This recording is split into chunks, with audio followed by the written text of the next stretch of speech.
Tamil Nadu எதிலெல்லாம் number 1 தெரியுமா? பட்டுக்கும் நெசவுக்கும் பெயர் போன காஞ்சி மண்ணில் சொல்றேன். ஜவுளி துணிகள் ஏற்றுமதியில் நம்பர் 1, ரெடிமேட் ஆடைகள் ஏற்றுமதியில் நம்பர் 1, தோல் பொருட்கள் ஏற்றுமதியில் நம்பர் 1, ஏற்றுமதி ஆயத்த நிலை குறியீட்டில் நம்பர் 1, எலக்ட்ரானிக்ஸ் ஏற்றுமதியில் நம்பர் 1, கர்ப்பிணி பெண்கள் சுகாதார குறியீடுகள்ல நம்பர் 1, மகப்பேறுக்கு பிந்தைய கவனிப்பில் நம்பர் 1, 50 சிறப்பு பொருளாதார மண்டலங்களோட நம்பர் 1. இப்ப நான் சொன்னதெல்லாம் நாங்க எடுத்த புள்ளி விவரம் இல்ல, ஒன்றிய அரசோட புள்ளி விவரம்.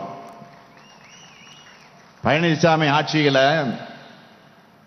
தொழில் செய்ய உகந்த மாநிலங்கள் தரவரிசையில் 14வது இடத்தில் இருந்த தமிழ்நாட்டை திமுக அரசு பொறுப்பேற்றதும் 3வது இடத்துக்கு முன்னேற்றி இருக்கும். அன்பரசன் இருக்கார, அவருடைய துறையில்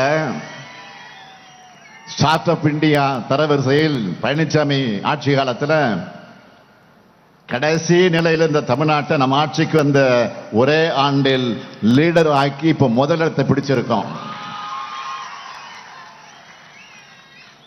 எந்த சமூக பொருளாதார குறியீட்டை எடுத்து பார்த்தாலும் அதுல தமிழ்நாடு முன்னணி மாநிலமாகத்தான் இருக்கும். பழனிசாமி அவர்களே, நீங்க எதுல நம்பர் 1 தெரியுமா? பதவி சுகத்துக்காக தமிழ்நாட்டு உரிமைகளை பாஜக கிட்ட அடகு வச்சீங்களே, அதுல மட்டும்தான் நம்பர் 1. எப்படியெல்லாம் பிரதமர் மோடிக்கு, ஒன்றிய அமைச்சர்களுக்கு, பாஜகவுக்கு லாவணி பாடினீங்க, மோடி தான் எங்க டாடின்னு சொன்னீங்களே. அது மட்டுமல்ல, பாஜக இங்க இந்திய திணிச்சப்போ நாம எதிர்த்தோம். ஆனா அதிமுக அமைச்சர் என்ன சொன்னாரு? அண்ணா மும்மொழி கொள்கையை ஆதரிச்சார்னு பச்சை பொய்களை பேசவிட்டு அழகு பார்த்த பச்சோந்தி தான் இந்த பழனிசாமி. அதிமுக பாஜகவும் இயற்கை கூட்டணின்னு சொல்லி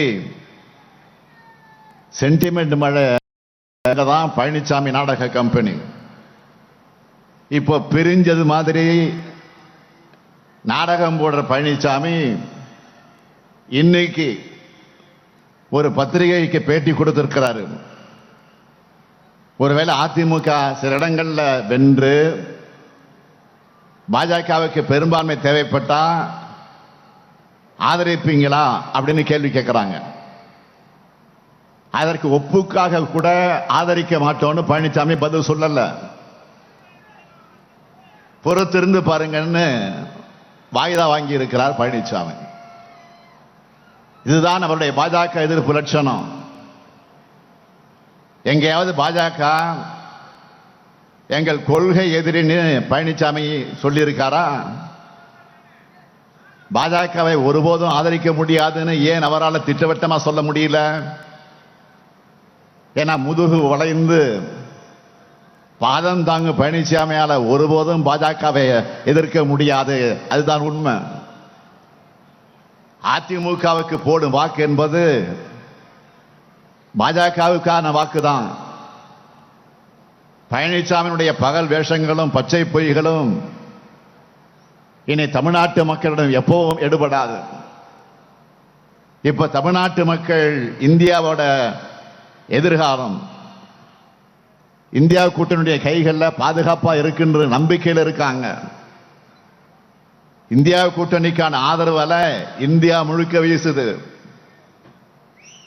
மக்களோட இருந்து மக்களுக்காக பணியாற்ற பெற்றுள்ள நம்பிக்கை இது.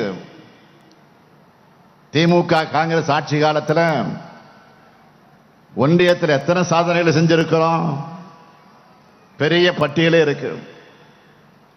உதாரணத்துக்கு நம்ம டி.ஆர். பாலு அவர்கள் 3 துறைகள்ல ஒன்றியத்தில் அமைச்சராக இருந்த போது செஞ்ச சாதனைகளை மட்டும் சொல்லலாமா?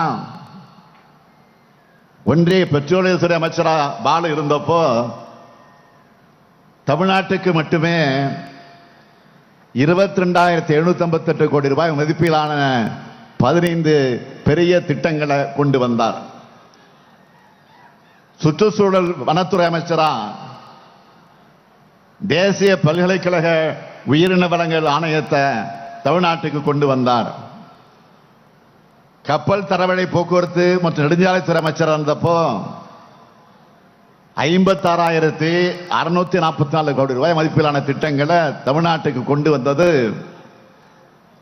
இது மட்டுமா, கிண்டி கத்திப்பாரா மேம்பாலம், பாடி பாலம், தமிழ்நாட்டு தேசிய நெடுஞ்சாலைகள் மட்டுமே 335 பாலங்களை கட்டி சாதனை பண்ணி இருக்கோம். அதனால்தான் தலைவர் கலைஞரே பாலம் பாலுன்னு அழைச்சார். வரலாறு. இது போன்ற சாதனைகள் தொடர ஒன்றியத்தில் நம்ம கூட்டணி ஆட்சி இருக்கணும். அதுக்காக தான் இந்த எலெக்ஷனோட ஈரவா தேர்தல் அறிக்கையை திமுகவும் காங்கிரசும் வெளியிட்டு இருக்கோம். திமுக தேர்தல் அறிக்கையில் உள்ள சமூக நீதி அம்சங்கள் காங்கிரஸ் கட்சியினுடைய தேர்தல் அறிக்கையில எதிரொலிச்சிருக்கு. அதுல முக்கியமான சில வாக்குறுதியை மட்டும் நான் சொல்றேன். ஏழை பெண்களுக்கு ஆண்டுக்கு 1 லட்சம் ரூபாய், பெண்களுக்கு ஒன்றிய அரசு பணிகள்ல 50 விழுக்காடு இடஒதுக்கீடு, நாடு முழுவதும் சாதிவாரி கணக்கெடுப்பு, ஒன்றியத்தில் 50 விழுக்காடு இடஒதுக்கீட்ட உயர்த்த சட்ட திருத்தம், எஸ்சி எஸ்டி ஓபிசி மாணவர்களுக்கான கல்வி உதவி தொகை 2 மடங்கு, எஸ்சி எஸ்டி ஓபிசி பிரிவினருக்கான காலி பணியிடங்கள் ஓராண்டிற்குள் நிரப்ப நடவடிக்கை, ஜிஎஸ்டி சட்டத்திற்கு பதிலாக புதிய சட்டம், விவசாய இடுபொருட்களுக்கு ஜிஎஸ்டி வரி இருக்காது, பொதுப்பட்டியல் இருக்கிற அதிகாரங்கள் மாநில பட்டியலுக்கு மாற்ற ஆய்வு, விவசாயத்துக்கு குறைந்தபட்ச ஆதார விலைக்கு சட்ட அங்கீகாரம். இப்படி மாநிலங்களுக்கும் நாட்டுக்கும் நம்பிக்கை அளிக்கிற தேர்தல் அறிக்கையா காங்கிரஸ் தேர்தல் அறிக்கை அமைஞ்சிருக்கு. அதே போல திமுகவினுடைய வாக்குறுதிகள்ல சிலவற்றை மட்டும் சொல்ல விரும்புகிறேன். திருப்பெரும்புதூர் முதல் கரைப்பேட்டை வரை 6 வழி சாலையாக்கும் பணி விரைந்து முடிக்கப்படும். அரக்கோணத்திலிருந்து செங்கல்பட்டுக்கு காஞ்சிபுரம் வழியாக செல்லும் ரயில் பாதை 2 வழி பாதையாக மாற்றப்படும். செங்கல்பட்டில் உள்ள ஒருங்கிணைந்த நோய் தடுப்பு மருந்து உற்பத்தி வளாகத்தை மேம்படுத்தி உற்பத்தி தொடங்க உரிய நடவடிக்கை. இதோடு பெட்ரோல் டீசல் கேஸ் விலை குறைக்கப்படும். சிறுபான்மையின மக்களுக்கான எதிரான சட்டங்கள் ரத்து செய்யப்படும். தொழிலாளர் விரோத சட்டங்களும் ஜிஎஸ்டி சட்டமும் சீர்திருத்தம் செய்யப்படும். விவசாயிகளுடைய கடன் தள்ளுபடி, மாணவர்களுக்கான கல்வி கடன் தள்ளுபடி, மக்களை சுரண்டுகிற சுங்க சாவடிகள் முற்றிலுமாக அகற்றப்படும். வங்கிகள்ல மினிமம் பேலன்ஸ் இல்லைன்னு சொல்லி ஏழைகளிடமிருந்து 21,000 கோடி ரூபாய்க்கு மேல் பறித்த அவல நிலையை போக்க அபராதம் விதிக்கக்கூடிய முறை நீக்கப்படும். இப்படி நம்ம வாக்குறுதிகளையும் சாதனைகளையும் மக்கள் மன்றத்தில் முன் வச்சு ஆதரவு கேட்கிறோம், வாக்கு கேட்கிறோம். ஆனா மிகப்பெரிய பொறுப்பில் இருந்துட்டு பிரதமர் மோடி அவர்கள் எல்லா கூட்டங்களையும் மிக மலிவான பிரிவினைவாத அரசியல் செஞ்சுக்கிட்டு இருக்காரு. சாதி மதம் உணவுன்னு மக்களை எப்படியெல்லாம் பிளவுபடுத்தலாம்னு தான் மோடி அவருடைய மூளை சதா சர்வகாலமும் சிந்திக்குது.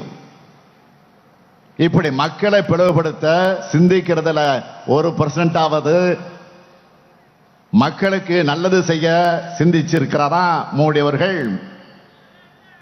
சிந்திச்சிருந்தா நாடு இந்த நிலைமைக்கு வந்திருக்குமா? வாழ்க்கையில போராட்டங்கள் இருக்கும். ஆனால் பிரதமர் மோடி ஆட்சியில எல்லா தரப்பு மக்களுமே போராட்டமே வாழ்க்கை ஆயிடுச்சு. தனி மனிதர்கள் தொடங்கி மாநிலங்கள் வர எல்லோரையும் தங்களுடைய அடிப்படை உரிமைகளுக்காக கூட போராட வச்சிருக்காரு. செய்திகளை உடனுக்குடனும் துல்லியமாகவும் தெரிந்து கொள்ள சப்ஸ்கிரைப் பண்ணுங்க.